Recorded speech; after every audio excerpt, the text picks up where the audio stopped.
Okay, so everything is working fine. तो ये हमारी भाई पहली क्लास है। First of all I welcome you all to the official app of I M Blasters. मेरा नाम है मानस मिश्रा और मैं आप लोगों को पढ़ाऊंगा लॉजिकल रीजनिंग एंड क्वांट्स। तो आज आप लोगों की पहली क्लास है लॉजिकल रीजनिंग की। तो हम लोग शुरुआत करेंगे भाई इंट्रोडक्शन के साथ। तो सबसे पहले अगर मैं आप लोगों को यह बताऊं कि अगर आप लोगों का टारगेट आईपी मैट है और जो भी मैं बोल रहा हूं उसको थोड़ा आप ध्यान से सुनना तो आपको समझ में आएंगी सारी बातें। जैसे अगर आपका अगर क्या खैर आपका है ही target, if your target is IPMAT, तो सबसे पहले हम एग्जाम का नेचर को जानेंगे कि भाई ये जो एग्जाम का नेचर है ये क्या है। ठीक है, तो एग्जाम आपका एमसीक्यू बेस्ड होता है, यानी कि मल्टीपल चॉइस क्वेश्चंस होते हैं। 3 एग्जाम होते हैं। अगर आपको 12th के बाद डायरेक्ट आईएम्स में जाना है तो टोटल 5 आईएम्स हैं जो कि इस वक्त अलाउ कर रहे हैं आपको, जिसमें सबसे पहले आता है कौन सा, जो सबसे पुराना है अगर देखा जाए, सबसे पहले यही आया था जिसने आईपी मैट लाया था 2011 से ये काम कर रहा है UG and PG combined program के ऊपर। कौन? आपका आईएम इंदौर। अगर मैं सेकंड के ऊपर बात करूं तो सेकंड वाला आपका है कौन सा? आईएम रोहतक, है ना। और अगर मैं दूसरे तीसरे और लास्ट एग्जाम की बात करूं तो वो आईएम जम्मू है और एग्जाम का नाम है जिपमैट। कुछ बात आप लोगों को और जानने वाली है कि जैसे फॉर एग्जांपल आईएम इंदौर के मार्क्स के आधार पर आपको आईएम रांची मिलता है, रोहतक के आधार पर आपको सिर्फ रोहतक मिलता है, और जिपमैट के आधार पर आपको आईएम बोध गया मिलता है। ठीक है, स्टूडेंट की पहली प्रेफरेंस होती है क्या? आईएम इंदौर। क्यों? पुराना है, पैकेज अच्छा है। अभी रिसेंटली उसने 1 करोड़ समथिंग का पैकेज, डोमेस्टिक पैकेज दिया है किसको? आईपी मैट वाले प्रोग्राम के स्टूडेंट्स को। ठीक है, आई थिंक 2 लोग कुछ थे जिनका 1 करोड़ प्लस का पैकेज था। एंड ये न्यूज अभी नवंबर की है, टाइम्स ऑफ इंडिया में आई थी, आप चेक कर सकते हैं। सेकेंड चॉइस जो होती है वो होती है क्या? रोहतक। और कुछ लोग सेकंड चॉइस अपनी रखते हैं किसको? रांची को। वो डिपेंड करता है कि भाई कौन किस एरिया में बहुत ज्यादा अपने आप को कंफर्टेबल फील कर रहा है। ठीक है, हालांकि रोहतक रांची लेवल रैंकिंग सब एक ही जैसी है। फिर जिपमैट के आधार पर आपको मिलता है क्या? आईएम जम्मू एंड आईएम बोध गया। अब ये थोड़ी सी लीस्ट प्रेफरेंस होती है। इसका कारण ये है कि लीस्ट प्रेफरेंस इसलिए होती है क्योंकि ये अभी तक नया है। ठीक है, एक न्यू बॉर्न आईएम है, बहुत ज्यादा डेटा प्लेसमेंट का भी नहीं है यहां पर। ठीक है, लेकिन हाँ फिर भी भाई आईएम सो आईएम है ना। आप किसी और जगह से आप इंटीग्रेटेड प्रोग्राम इन मैनेजमेंट करो तो उससे तो अच्छा है कि आप आईएम से ही करो। ठीक है, तो मैं ये कहूंगा कि ये जो आपका प्रोग्राम है ये कुल आपको 5 आईएम्स में अलाउ करता है जाने के लिए। हालांकि इंदौर के मार्क्स और रोहतक के मार्क्स कई जगह कंसिडर भी होते हैं, जैसे नालसार के लिए, निरमा के लिए, एंड एक इंस्टीट्यूट है मैं भूल गया जो फॉरेन ट्रेड वाला है, उसके लिए। ठीक है, तो कुल मिलाकर के अगर आप यूजी एंट्रेंस में मैनेजमेंट की सोच रहे हो तो भाई आपके लिए आईपी मैट मस्ट है, क्योंकि इससे शानदार कोई एग्जाम आपको कोई हाइक देगा नहीं। ठीक है, इसके अलावा कई लोग अलग अलग डीम्ड यूनिवर्सिटीज का भरते हैं, जैसे सिम्बोयसिस का एक एग्जाम होता है, एसईटी। ठीक है, क्राइस्ट का एग्जाम होता है, क्राइस्ट यूनिवर्सिटी का। इसके अलावा नारसी मुंजी का एग्जाम होता है, एनपैट। इंद्रप्रस्थ यूनिवर्सिटी का होता है आईपीयू सीईटी। ठीक है, national forensic science university NFSU का एग्जाम होता है। तो इन सब एग्जाम्स के लिए भी आपकी लॉजिकल रीजनिंग, क्वांटिटेटिव एप्टीट्यूड और वर्बल इस कोर्स से तैयार हो जाएगी। उसके लिए कुछ एडिशनल आपको पढ़ने और समझने की जरूरत नहीं है। आज का जो हमारा टॉपिक होने वाला है वो होने वाला है क्या? आज हम देखेंगे भैया लॉजिकल रीजनिंग। सब लोग हेडिंग डाल दो, logical reasoning introduction. Logical reasoning introduction. ठीक है, अब देखो इधर, रीजनिंग जो आपसे पूछी जाती है वो टोटल 3 पार्ट्स में डिवाइड होती है। ठीक है, किसमें किसमें डिवाइड होती है? सबसे पहले अगर हम देखें तो आपसे पूछी जाती है क्या? Verbal reasoning. ठीक है, वर्बल रीजनिंग। नंबर 2 पे जो आती है वो आती है क्रिटिकल रीजनिंग,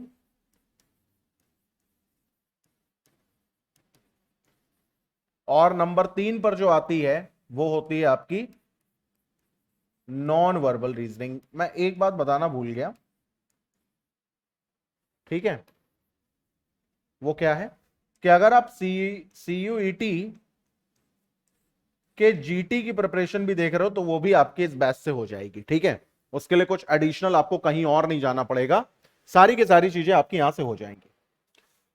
तो भैया लॉजिकल रीजनिंग की अगर मैं बात करूं तो यहां पे आता है क्या, आपका वर्बल रीजनिंग आता है पहले तो, ठीक है। दूसरा आपका आता है क्रिटिकल रीजनिंग, तीसरा आपका आता है नॉन वर्बल रीजनिंग। ये 3 टाइप की रीजनिंग होती हैं जो कि आपसे क्या होती हैं, पूछी जाती हैं। यानी मैं अगर ये कहूं कि रीजनिंग जो है वो बाइफरकेट हो रहा है किसमें, 3 पार्ट्स में, ठीक है। एक सेकंड रुकना, अब धीरे धीरे करके एक एक चीजों के ऊपर बात करते हैं। सबसे पहले अगर आप आईपी मैट के एस्पायरेंट हैं तो अगर आप रोहतक का एग्जाम दोगे, ठीक है, तो यहां पर भाई आपको 40 क्वेश्चंस देखने को मिलेंगे और टोटल जो मार्क्स होंगे वो होंगे 160। अगर आप जिपमैट का एग्जाम देंगे तो यहां पर 33 क्वेश्चंस होंगे, किसके, LR और DI के, ठीक है। और अगर आप आईपी मैट इंदौर को टारगेट कर रहे हो तो यहां पर लॉजिकल रीजनिंग डायरेक्टली नहीं पूछी जाती है, बल्कि डायरेक्ट के बजाय आपसे इनडायरेक्टली पूछी जाती है, ठीक है। अब ये इनडायरेक्टली कैसे पूछी जाती है, जैसे वर्बल में, वर्बल एबिलिटी में आपसे पूछा जाएगा एनालॉगी, आपसे पूछा जाएगा ऑड वन आउट, आपसे पूछा जाएगा सिलॉजिज्म। तो ये सारी चीजें आपसे पूछी जाएंगी किसमें, वर्बल एबिलिटी यानी इंग्लिश के सेक्शन में। जबकि क्वांट्स के सेक्शन में आपसे पूछा जाएगा clock, calendar, DI, logical games, logical games वही जो आपके कैट में पूछे जाते हैं, logical games, clock, calendar, DI, logical games और केसलेट्स, ठीक है, जिसको गेम्स एंड टूर्नामेंट भी कहते हैं। तो ये सारी चीजें जो हैं वो आपसे पूछी जा सकती हैं किसमें, इंदौर में। तो इंदौर में लॉजिकल रीजनिंग डायरेक्टली नहीं आता बल्कि इनडायरेक्टली पूछा जाता है, जबकि रोहतक और जिपमैट में आपको 1/3 एज अ सेक्शन देखने को मिलेगा, ठीक है। अब धीरे धीरे करके हम बात करते हैं कि वर्बल में हमारे लिए क्या क्या इंपॉर्टेंट है, फिर क्रिटिकल में हमारे लिए क्या क्या इंपॉर्टेंट है, और फिर नॉन वर्बल में हमारे लिए क्या क्या इंपॉर्टेंट है। तो हेडिंग डाल दो सिलेबस। अब हम एक एक करके बात करेंगे भाई किसके ऊपर, कि आखिर सिलेबस जरूरी है तो कैसे और क्या, ठीक है। तो चलो देखते हैं सिलेबस क्या क्या है। और मैं एग्जाम के आधार पर नहीं बल्कि मैं ऐसे बताऊंगा कि सारी की सारी चीजें आपकी कवर अप हो जाएं और आपसे एग्जाम में कुछ भी पूछा जाए, किसी भी लेवल से पूछा जाए, चाहे वो इजी हो, मॉडरेट हो या डिफिकल्ट हो, तो आप उसको कर लो आराम से, उसमें कोई दिक्कत आपको ना आए, ठीक है। तो सॉरी, सबसे पहले अगर हम देखें तो हम यहां पे वर्बल रीजनिंग का सिलेबस देखेंगे, वर्बल रीजनिंग का सिलेबस।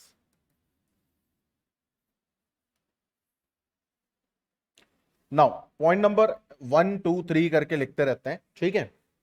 एंड यहां पर कमेंट अगर मैं ना देख पाऊं आपकी, प्रॉब्लम यह है कि मैं इतने समय 2 ऐप को देख रहा हूं, एक पुरानी वाली हमारी है, एक नई वाली। नई वाली में तो कम ही लोग हैं इतने समय, पुराने वाले में थोड़े हैं।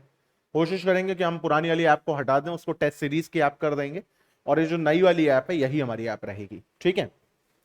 तो चलो भाई देखते हैं पहले वर्बल में सबसे पहला और सबसे इंपॉर्टेंट टॉपिक जो है हमारा वो क्या है, तो वो है हमारा ऑर्डर एंड रैंकिंग।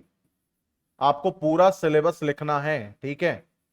ये कोई वेबसाइट से मैं नहीं सिलेबस निकाल करके बता रहा हूं, आपके एग्जाम में जो जो चीजें जहां जहां से पूछी गई हैं मैं उसी आधार पर आपको बता रहा हूं, ठीक है। आगे बढ़ते हैं। ऑर्डर एंड रैंकिंग के बाद अगला टॉपिक है हमारा रैंकिंग एंड सीक्वेंस।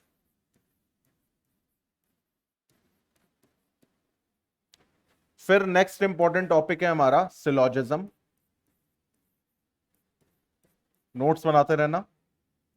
उसके बाद हमारा अगला टॉपिक इंपॉर्टेंट है direction and distance.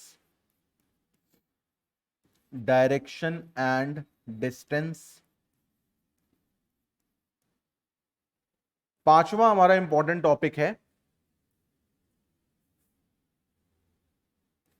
Blood relation.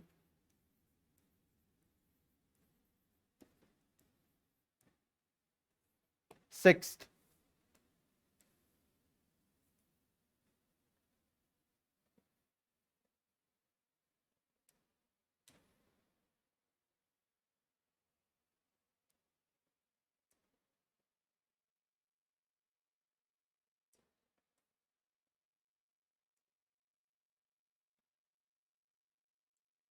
Six वाला लिखो। पहला तो ये हो गया, ऑर्डर एंड रैंकिंग हो गया, रैंकिंग एंड सीक्वेंस हो गया, सिलॉजिज्म हो गया, डायरेक्शन एंड डिस्टेंस हो गया, ब्लड रिलेशन हो गया। उसके बाद कोडिंग डिकोडिंग,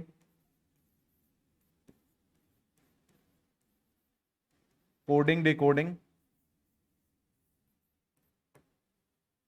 कोडिंग डिकोडिंग के बाद एनालॉगी। पॉइंट नंबर 8 पर आएगा हमारा ऑड वन आउट। ये सब लिखो पहले, और हर टॉपिक को हम लोग बहुत डिटेल में कवर अप करेंगे, तो उसकी टेंशन आप लोग मत लेना बिल्कुल भी, ठीक है। तो order and ranking, ranking and sequence, syllogism, direction distance, blood relation, coding decoding, analogy, odd one out. फिर नाइन्थ पर आते हैं। देखो ऑड वन आउट को कुछ बुक में क्लासिफिकेशन भी कहते हैं, ये बात ध्यान रखना। तो ये एक ही होता है, ठीक है, क्लासिफिकेशन। फिर लॉजिकल अरेंजमेंट ऑफ वर्ड्स। इसमें दो टाइप के आपके आते हैं, एक डिक्शनरी बेस्ड आता है और एक आता है लॉजिक बेस्ड, ठीक है। टेंथ पर हम आते हैं, तो हमारा आता है पजल। पॉइंट नंबर 11 पे आते हैं, तो ये है हमारा सिटिंग अरेंजमेंट।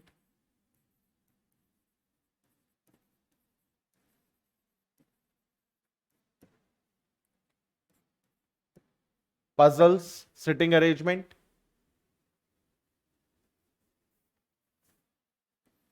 फिर आते हैं सीरीज पर, नंबर, लेटर और अल्फा न्यूमेरिक। अगर आप इंदौर के एग्जाम देंगे,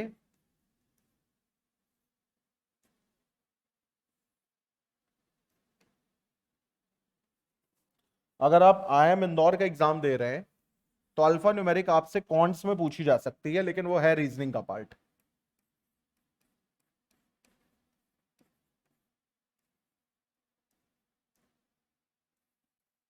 तो ये तीनों टाइप की सीरीज हम पढ़ेंगे। कौन कौन सी? हम लेटर सीरीज भी पढ़ेंगे, हम नंबर सीरीज भी पढ़ेंगे, और हम अल्फा न्यूमेरिक सीरीज भी पढ़ेंगे, ठीक है। इसके अलावा अगर हम देखें,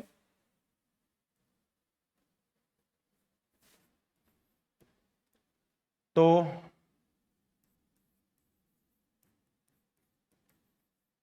positioning of letter and number. Rohtak के 2023 के पेपर में एक क्वेश्चन पोजीशनिंग ऑफ नंबर से भी आया था, तो पोजीशनिंग ऑफ नंबर को भी हम इसमें बिल्कुल शामिल कर लेते हैं, ठीक है। पोजीशनिंग ऑफ नंबर भी हम इसमें ही पढ़ेंगे, ठीक है। तो ये आपके वर्बल के टॉपिक हैं, इनको आप लिख लो, और जैसे जैसे जो जो टॉपिक इसमें से होता जाए उस पर आप टिक लगाते जाओ। फिर आते हैं हम नॉन वर्बल पर, तो एडिंग डालो नॉन वर्बल।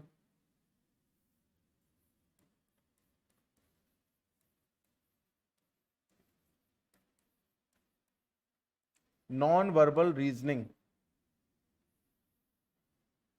और इसके टॉपिक एक एक करके लिखते जाओ।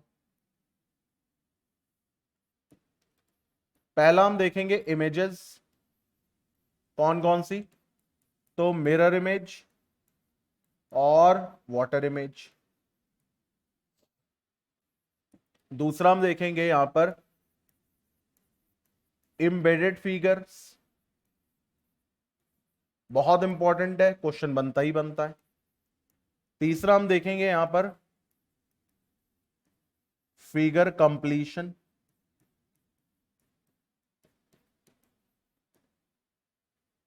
चौथा हम यहां पर देखेंगे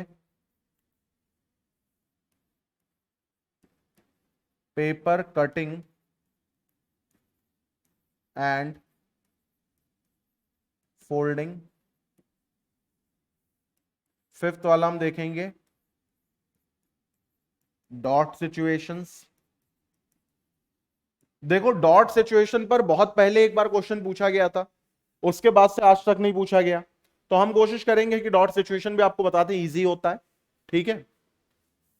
सिक्स पर हम देखेंगे फिगर सीरीज। ये आपके हो गए कौन से, नॉन वर्बल के टॉपिक। आप इनको भी लिख लो, जैसे जैसे हम लोग करते जाएंगे आप इन पे टिक लगाते जाना। ठीक है।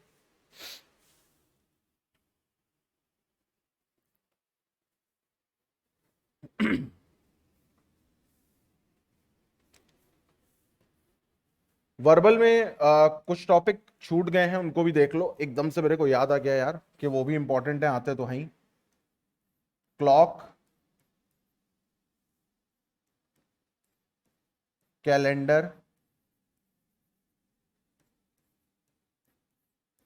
डाइस,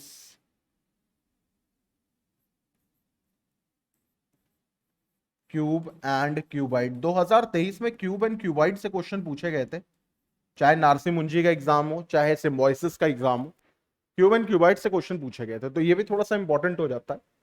ठीक है, तो ये भी लिख लेना, clock, calendar, dice, cube and cuboid. फिर आगे बढ़ते हैं हम लोग। नॉन वर्बल हम लोगों ने देख ली, अब हम देखेंगे क्या, अब हम देखेंगे अपना critical reasoning.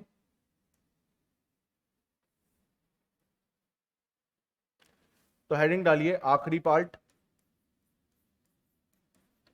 Critical reasoning.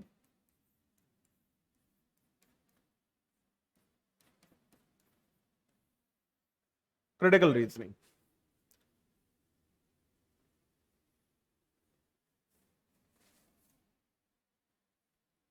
Critical reasoning में भाई कौन कौन से टॉपिक देखने हैं, पहले देख लो इधर।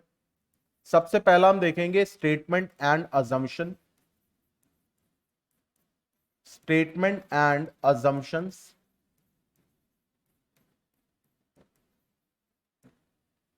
दूसरा हम देखेंगे स्टेटमेंट एंड कंक्लूजन्स। तीसरा हम देखेंगे problem and course of action. चौथा हम देखेंगे स्टेटमेंट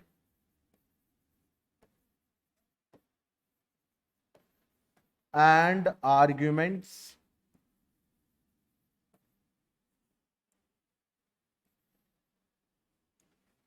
स्टेटमेंट एंड आर्ग्यूमेंट्स। पांचवा हम देखेंगे कॉज एंड इफेक्ट। छठा हम देखेंगे ड्राइंग इन्फरेंस। आपके आईपी मैट इंदौर में वर्बल में क्रिटिकल रीजनिंग बहुत ज्यादा पूछी जाती है और इन्हीं सब में से पूछी जाती है। लास्ट हम देखेंगे डिसीजन मेकिंग। तो ये आपके क्रिटिकल का सिलेबस है, आप ये भी लिख लो। इसमें मैंने कुछ भी नहीं छोड़ा है, सारे के सारे पॉइंट मैंने कवर अप कर दिए। ठीक है, तो स्टेटमेंट एंड अजम्पशन हो गया, कंक्लूजन हो गया, problem and course of action हो गया, arguments, cause and effect, drawing, inference, decision making, ये सारी की सारी चीजें हो गई। ठीक है, अब हम शुरू करते हैं अपना आज का टॉपिक, क्योंकि इंट्रोडक्शन है तो एक टॉपिक तो शुरू करना ही चाहिए। तो पहला टॉपिक हम लोग आज पढ़ेंगे ऑर्डर एंड रैंकिंग। तो हेडिंग डालिए ऑर्डर एंड रैंकिंग। देखो मैं पूरी आप लोगों से उम्मीद करूंगा कि आप लोग नोट्स बनाते हुए चलेंगे, क्योंकि नहीं बनाएंगे तो फिर इस बैच को लेने का आपका कोई खास फायदा नहीं होगा। ठीक है, ऑर्डर एंड रैंकिंग। देखो एक छोटा सा सवाल है जो मेरे मन में आता है, आपके मन में आता है, हम सबके मन में आता है, और वो क्वेश्चन ये है कि भाई ऑर्डर एंड रैंकिंग, यहां पे एक टर्म लगा हुआ है, देखो जरा, अगर मैं ध्यान से देखूं तो यहां पे एक टर्म लगा हुआ है एंड। ठीक है, तो एंड हमें ये बताता है कि ऑर्डर एंड रैंकिंग या रैंक, ये दोनों अलग अलग आइटम है ना, ये दोनों अलग अलग प्रॉपर्टी है। सवाल ये उठता है कि ऑर्डर और रैंक अगर दोनों अलग अलग है तो हाउ कैन एनीवन डिफाइन या how can anyone differentiate between the term order and rank. कोई ऑर्डर और रैंक के बीच में कैसे डिफरेंस बना सकता है, बता सकता है, ये आपको बताना है। इसके लिए मैं 1 मिनट का आपको समय दे रहा हूं, तब तक मैं पानी पी लेता हूं। आपको यह सोचना है कि ऑर्डर और रैंक के बीच में क्या डिफरेंस है।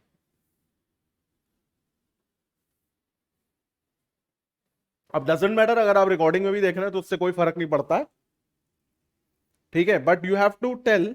आप खुद से बोलिए, उसके बाद मैं आपको आंसर बताऊंगा, तो आप चेक करना कि ऑर्डर और रैंक के बीच में क्या डिफरेंस है।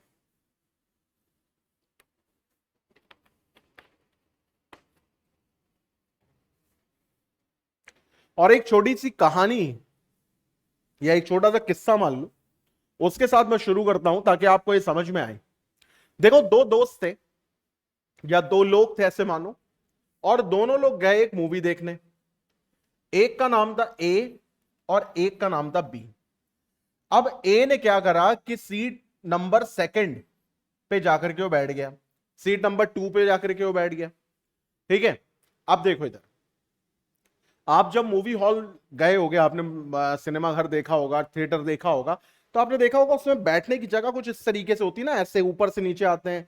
अमीर लोग ऊपर बैठते हैं, थोड़े मिडिल क्लास लोग जो कम पैसा खर्च करते हैं वो बीच में बैठते हैं, जो बिल्कुल ही फोकट में देखते हो नीचे बैठते हैं। ऐसे होता था पहले जमाने में, अब तो सब बदल गया है, लेकिन ऐसे बोलते थे, मिडिल बोलते थे, फर्स्ट बोलते थे, एंड बालकनी बोलते थे, है ना। तो सिटिंग अरेंजमेंट याद रखना ऐसे होता है, स्लोप में होता है, किसी ऑडिटोरियम का भी आप देखो तो ऐसे ही होता है। अब ध्यान से सुनना मेरी बात। अब यहां पर कौन आता है, यहां पर आता है बी। ठीक है, और बी से क्या बोला जा रहा है कि भाई, बी से क्या बोला गया है कि ये जो पोजीशन है ना इसकी, ये वाली, इससे 2 पोजीशन छोड़ करके बैठ जाओ। क्या बोला गया है, 2 पोजीशन छोड़ करके बैठ जाओ, यानी कि 2 पोजीशंस को छोड़ करके बैठना है। ठीक है, तो ए बी आया, बी बेचारा सीधा साधा आदमी, उसने देखा यार ए बैठा हुआ है, तो एक पोजीशन यहां छोड़ दो, एक पोजीशन यहां छोड़ दो, यहां आकर के बैठ जाओ। ये हो गई बी की पोजीशन। थोड़ी देर बाद बी को एहसास होता है कि यार कोई सॉरी, थोड़ी देर बाद बी को ऐसा लगता है कि कोई इसको हटा रहा है। तो बी जो है हटाने वाले आदमी से कहता है कि भाई आप मुझे क्यों हटा रहे हो, क्योंकि मुझसे, मैंने जो टिकट खरीदा है, तो मुझसे वो जो भैया नहीं होते टॉर्च दिखा के कहते हैं कि उधर जाओ उधर बैठ जाओ, उन्होंने मुझसे कहा है कि इस आदमी के 2 पोजीशन छोड़ करके बैठो, तो मैं तो सही बैठा हूं ना। तो वो जो आदमी इसको हटा रहा था वो ये कह रहा था, भैया 2 पोजीशन छोड़ करके तो इधर भी बैठा जा सकता है। बी को बात समझ में आ जाती है, कहता हाँ यार 2 पोजीशन छोड़ करके तो इधर भी बैठा जा सकता है। थोड़ी देर बाद बी को ऐसा लगता है कि यार 2 पोजीशन छोड़ करके तो फिर यहां भी बैठा जा सकता है। उसको डर भी लग रहा है कि अब फिर कोई ना आकर के उठा दे, और फिर उसको लगता है कि 2 पोजीशन छोड़ करके तो यहां पर भी बैठा जा सकता है। यानी कि सिर्फ इतने से इंस्ट्रक्शन से पोजीशन क्लियर नहीं हो रही, कंफर्म नहीं हो रही, बल्कि कंफ्यूजन क्रिएट हो रही है, हां या ना। ये बताओ, अगर सिर्फ इतना बोला गया है कि 2 पोजीशन छोड़ करके बैठना है, तो बी को क्या अपनी पोजीशन क्लियर हो रही है, कंफर्म हो रही है, या फिर कंफ्यूजन हो रही है? जवाब है कंफ्यूजन हो रही है। क्यों? क्योंकि बी को सिर्फ और सिर्फ ये पता है कि 2 पोजीशन छोड़ करके बैठो, यानी बी को सिर्फ और सिर्फ बताया गया है कि आप आपका डिस्टेंस कितना होना चाहिए, आपकी दूरी कितनी होनी चाहिए। और ये जो डिस्टेंस है ये कुछ और नहीं बल्कि यही ऑर्डर है। ध्यान से सुनना, ये जो डिस्टेंस है ये कुछ और नहीं, यही ऑर्डर है। अगर आपसे ये कहा जाए कि एक काम करो, यहां पे जाकर के 1 2 3 पोजीशन छोड़ करके यहां पे आप खड़े हो जाओ, तो ये आपका ऑर्डर है। क्योंकि क्या बोला गया आपसे, पहला दूसरा तीसरी पोजीशन छोड़ दीजिए और चौथे पे जाके खड़े हो जाइए। इसके आगे कुछ नहीं बोला जा रहा, यानी आपको ऑर्डर बताया जा रहा है। ऑर्डर दिया नहीं जा रहा, ऑर्डर आपको बताया जा रहा है। और ऑर्डर जो होता है वो बहुत कंफ्यूजन से भरा होता है, बहुत कंफ्यूजिंग होता है। इसीलिए ऑर्डर को, इस कंफ्यूजन को अगर हटाना है तो ऑर्डर के साथ एक टर्म जोड़ा जाता है जिसको हम कहते हैं क्या, रैंक। और ये रैंक क्या है, अब देखो जरा। ये आदमी परेशान होकर के जाता है फिर से टिकट वाले के पास और कहता है भैया हमको आप ये बताओ कि यार ऐसे तुम बैठ ही नहीं पाएंगे। भाई हमारी तो 1 2 3 4, बल्कि अगर ध्यान से देखो तो 2 पोजीशन छोड़ करके यहां भी बैठ सकता है। भाई ऐसे होता है ना अरेंजमेंट, तो 2 पोजीशन छोड़ करके वो यहां पर भी बैठ सकता है और यहां पर भी 2 पोजीशन छोड़ करके बैठ सकता है और यहां पर भी 2 पोजीशन छोड़ करके बैठ सकता है। यानी टोटल क्या हुआ, 1 2 3 4 5 6 7 और 8, टोटल तो 8 पोजीशंस आ गई। तो उसने कहा भैया ऐसा नहीं हो पाएगा, हमको माफ करो, हमको सही से बताओ। तो वो आदमी कहता है अरे यार तुम घबरा जल्दी जाते हो, एक छोटा सा काम करो, 2 पोजीशन छोड़ करके बैठ जाओ लेकिन लेफ्ट साइड में। आप 2 पोजीशन छोड़ करके बैठिए लेकिन कहां पर, लेफ्ट साइड में। तो जैसे ही उसको पता चला कि लेफ्ट साइड में बैठना है, ए का लेफ्ट साइड ये होगा, उसने कहा यार फर्जी की सारी पॉसिबिलिटीज अब खत्म हो गई। हुई या नहीं हुई, फालतू की सारी पॉसिबिलिटीज अब क्या हो गई, खत्म हो गई। अब हमको ये पता है कि ए जो है वो यहां बैठा है और 2 पोजीशन छोड़ करके हमको यहां पर बैठना है, तो ये मेरी पोजीशन, अब यहां से मुझे कोई टपली मार के हटा नहीं सकता, चाहे जो कर लूं। तो इस डिस्टेंस के साथ अब लग गया क्या, डायरेक्शन। इस डिस्टेंस के साथ अब क्या लग गया, डायरेक्शन। और ये डायरेक्शन कुछ और नहीं, इसी को हम कहते हैं रैंक। ये डायरेक्शन कुछ और नहीं बल्कि इसी को हम क्या कहते हैं, इसी को हम कहते हैं रैंक। तो जब आप देखो इधर, जब आप डायरेक्शन और डिस्टेंस एक साथ मिलाओगे, जब आप इन दोनों को एक साथ मिलाओगे तो किसी भी इंसान की पोजीशन आपको पता चल जाएगी। क्या बोला मैंने, जब आप डायरेक्शन और डिस्टेंस एक साथ मिलाओगे तो किसी भी इंसान की पोजीशन आपको पता चल जाएगी। ये डायरेक्शन और डिस्टेंस इस टॉपिक में हम पढ़ेंगे ऑर्डर और रैंक के नाम से, जहां पर रैंक आपको बताएगी डायरेक्शन और ऑर्डर आपको बताएगा क्या, डिस्टेंस। और ये दोनों मिलकर के बताएंगी किसी भी इंसान की पोजीशन। तो that is the basic difference between order and ranking. उम्मीद करता हूं कि आपको यह बात समझ में आ गई होगी। ठीक है, अब आगे बढ़ते हैं। तो जब हम लोगों ने यह बात जानी कि यही होता है ऑर्डर और यही होता है रैंक, तो अब हम आगे की बात देखते हैं कि भाई इस चैप्टर में हमें करना क्या है। तो इस चैप्टर में हमें इंसान को बैठना और बिठाना है, उसकी पोजीशन निकालनी और तो कुछ करना नहीं है। तो ये जो बैठना और बिठाना ये कितने टाइप से होता है, तो जवाब है भैया ये 2 टाइप से होता है।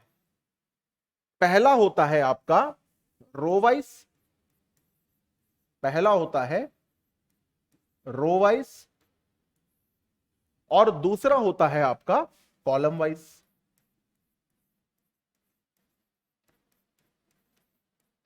पहला होता है रो वाइज और दूसरा होता है कॉलम वाइज। ठीक है, अब देखो भाई इधर, जब आप किसी को रो में बैठाओगे तो आप ऐसे बैठाओगे, ऐसे। मान लो यहां पे हमने बैठाया ए, फिर यहां बैठाया बी, यहां बैठाया सी, यहां बैठाया डी। ए हमारा फर्स्ट है, बी हमारा सेकंड है, सी हमारा थर्ड है, डी हमारा फोर्थ है। ऐसे ही तो करते हैं हम। लेकिन जब हम किसी को रो वाइज बैठाते हैं तो हमारे बोलने की जो भाषा होती है वो 2 टर्म्स में ज्यादा होती है, एक लेफ्ट और एक राइट। होती है नहीं होती है। जैसे अगर मैं आपसे पूछूं भैया बी कहां बैठा है, तो आप बोलोगे ए के राइट में, सी के लेफ्ट में। तो जहां पर आप लेफ्ट राइट बोल करके किसी को समझा रहे हो कि यार वो उसके लेफ्ट में बैठा, उसके राइट में बैठा, इसका मतलब वो रो में बैठा हुआ है। वो अरेंजमेंट ऑफ सिटिंग कैसा है, वो arrangement of sitting row wise है। ठीक है, दूसरा देखते हैं कॉलम वाइज क्या होता भाई। कॉलम वाइज में इमेजिन करो कि एक बहुत बड़ी सीढ़ी है और उस पर कई लोग खड़े हुए हैं, जैसे ये ए है, ये बी है, ये सी है, ये डी है। तो ये हो गया फर्स्ट, ये हो गया सेकंड, ये हो गया थर्ड, और ये हो गया फोर्थ। ठीक है, यहां पे हम जिन दो टर्म्स का इस्तेमाल करेंगे वो दो टर्म्स होंगे आपके टॉप और बॉटम। तो यहां पर जिन दो टर्म्स का हम इस्तेमाल करेंगे वो होंगे आपके टॉप और बॉटम। तो दो टाइप के सिटिंग अरेंजमेंट यहां पर होते हैं जिसमें लोगों को हम बैठाते हैं। एक होता है रो वाइज, एक होता है कॉलम वाइज। रो वाइज में हम क्या करते हैं, लेफ्ट और राइट का इस्तेमाल करते हैं, जबकि कॉलम वाइज में हम क्या करते हैं, टॉप और बॉटम का इस्तेमाल करते हैं। अब एक छोटा सा सवाल मैं आपसे यहां पर पूछूंगा कि आप मुझे यह बताओ कि हम अपने जीवन में टॉप और बॉटम का ज्यादा इस्तेमाल करते हैं कि लेफ्ट और राइट का ज्यादा इस्तेमाल करते हैं? 2 मिनट का टाइम दे रहा हूं, सोचो, 2 सेकंड, 20 सेकंड ले लो। हम अपने जीवन में किसका ज्यादा इस्तेमाल करते हैं?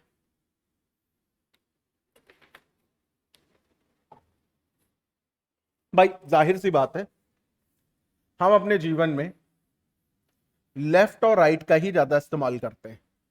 आप अगर कभी गाड़ी भी चलाते हो तो क्या बोलते हो, भाई लेफ्ट में मुड़ जाओ, राइट में मुड़ जाओ, है ना? या ये आदमी जा रहा है, इसके लेफ्ट से निकाल लो। ये तो नहीं कहते हो ना, इसके ऊपर से निकाल लो, जो होगा देखा जाएगा, या इसके नीचे से निकाल लो, नहीं ना?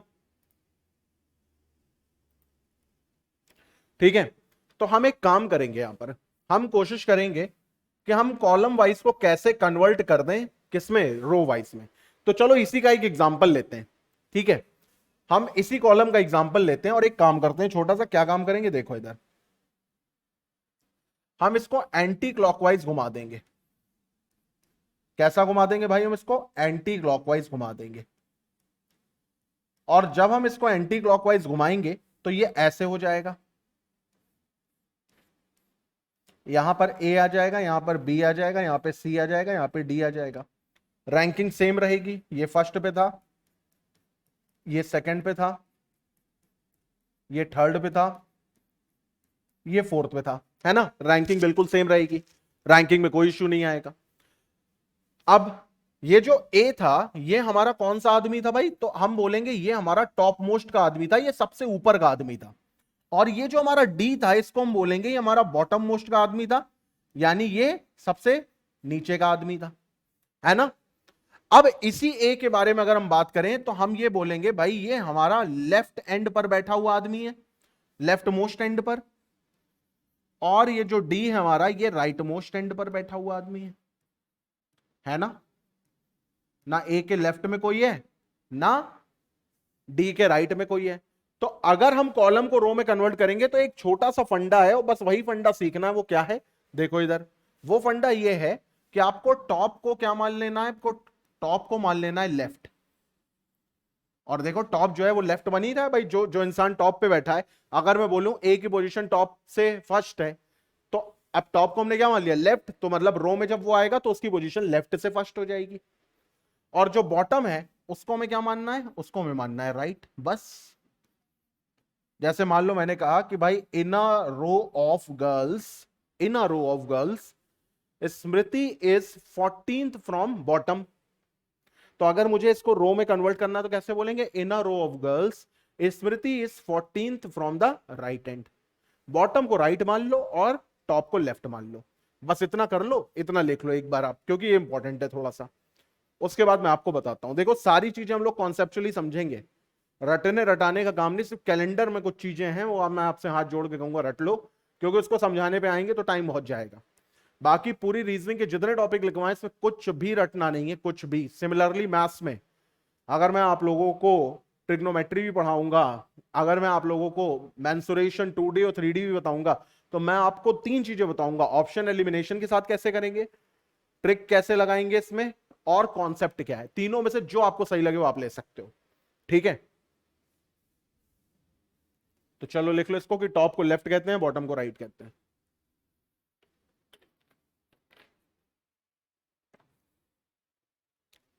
चलो भाई आगे बढ़ते हैं। अब हमें ये तो समझ में आ गया कि कैसे बैठाना है, कैसे नहीं बैठाना है। अब एक चीज हमें और समझनी है, वो क्या है भाई? वो ये है कि इसमें टोटल कितने फॉर्मूले लगेंगे और क्या हमें वो सब याद करना है। तो जवाब है हम कोई फॉर्मूला नहीं देखेंगे, हम सिर्फ और सिर्फ एक कॉन्सेप्ट देखेंगे और हमें उस कॉन्सेप्ट से सारी की सारी चीजें समझ में आ जाएंगी और बिल्कुल रियल में अभी वो कॉन्सेप्ट मैं आपको बताऊंगा। थोड़ी देर के लिए आप सबको इमेजिन करना है कि एक पार्क है और एक पार्क में दो लोग बैठे हैं, सोनू और मोनू। तो पार्क की एक बेंच में दो लोग बैठे हैं, एक का नाम है सोनू और एक का नाम है मोनू। अगर मैं आपसे पूछूं कि यहां पर टोटल पर्सन कितने बैठे हैं, तो आप बोलोगे सर यहां पे टोटल पर्सन जो बैठे हैं दो बैठे हैं, एक सोनू और एक मोनू है। अब मैं आपसे एक चीज कहूंगा कि मुझे एक बात बताओ, हम सोनू को रेफरेंस माने कि मोनू को रेफरेंस माने? अभी जो मर्जी हो मान लो, जैसे मान लो मैंने कहा मोनू को मान लो रेफरेंस लेते हैं, तो मोनू को आधार मानकर, मोनू को रेफरेंस मानकर अगर मैं इस रो में टोटल पोजीशन गिनूं कितनी है, टोटल पोजीशन अगर मैं गिनूं कितनी है मोनू को रेफरेंस मान के, तो मोनू जो है वो लेफ्ट हैंड से कितने पर है? तो आप बोलोगे लेफ्ट हैंड से पहला दूसरा, यानी मोनू जो है वो लेफ्ट हैंड से है सेकंड। और मोनू जो है वो राइट हैंड से कितना है? तो आप बोलोगे राइट हैंड से तो पहला ही है मोनू, तो राइट हैंड से हो गया पहला। यानी टोटल पोजीशन अगर हम जोड़े तो 2+1 कितनी आ गई? 3। ठीक है, यानी टोटल पर्सन कितने हैं? 2, और टोटल पोजीशन कितनी है? 3।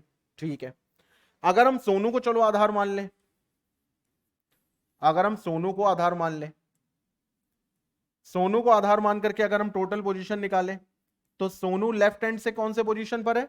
सोनू लेफ्ट हैंड से पहले पोजीशन पर है। और सोनू राइट हैंड से कौन से पोजीशन पर है? तो पहला दूसरा। सोनू राइट हैंड से कौन से पोजीशन पर है? दूसरे पोजीशन पर है। तो टोटल पोजीशन जोड़ो तो कितनी आ गई? 3 आ गई। यानी यहां भी 3, यहां भी 3। मैंने कहा था ना किसी को भी आधार मानो वैल्यू वही आएगी। तो हमें एक चीज यहां पे समझ में आई कि भाई टोटल पर्सन कितने हैं? 2 हैं। और टोटल पोजीशन कितनी बन रही है? तो पोजीशन बन रही है 3। तो यहां से कुछ समझने वाली बात है और वो समझो। क्या समझना है ये देखो।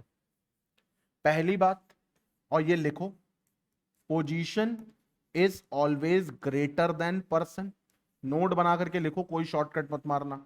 अभी सारे के सारे सवाल आपसे बहुत जल्दी जल्दी होंगे और सवाल करना छोड़ो, बनाना सीख जाओगे। तो जो कह रहे हैं वो आप लिखो। सबसे पहले position is greater than person. Position जो है वो हमेशा क्या होगी? बड़ी होगी। किससे? आदमियों से। दूसरी बात लिखो, अब इसी फॉर्मूले को थोड़ा सा आगे बढ़ाऊंगा कि पर्सन में अगर आप 1 जोड़ेंगे तो आपको पोजीशन मिल जाएगी। पर्सन में अगर आप 1 जोड़ेंगे तो आपको पोजीशन मिल जाएगी। और पोजीशन में अगर आप 1 घटाएंगे तो आपको पर्सन मिल जाएगा। क्या बोला मैंने? पर्सन में अगर आप 1 जोड़ेंगे तो आपको पोजीशन मिल जाएगी, और पोजीशन में अगर आप 1 घटाएंगे तो आपको पर्सन मिल जाएगा। ये बहुत बड़ा फॉर्मूला है। ये फॉर्मूला नहीं है, ये पूरा बैकबोन है ऑर्डर एंड रैंकिंग का। अब इसके अलावा और कुछ है ही नहीं जानने को। जो निकलेगा सब इसी से निकलेगा। ठीक है, तो कॉन्सेप्ट वाइज में समझ लो यही एक फॉर्मूला है जिसके आधार पे सारी चीजें हो जाएंगी। तो इसको लिख डालो जरा।